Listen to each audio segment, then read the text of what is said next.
wallahi kawai mu sace ta. Ai yau da daga nan muje.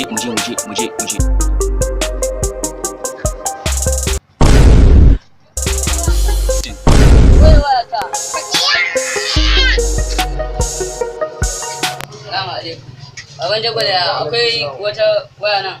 Gaskiya ba da waya, ko wannan da kake gani an riga an saye ta.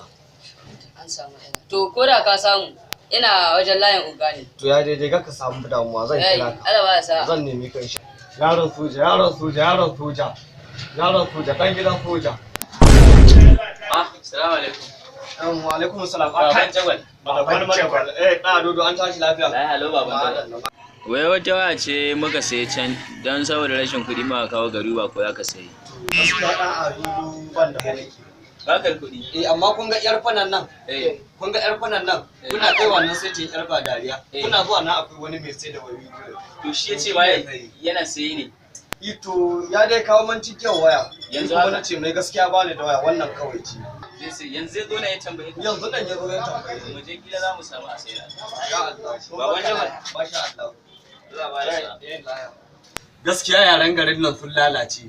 Kai yanzu yaran garin nan sun lalace da dauke. Yanzu a zo a kawo man waya naga an kawo bakon soja kuma a ce in sai ban sani ba ko sato ta suka yi. Mutum ya je ya sha kashin banza doyi. A Allah ya sauwaki.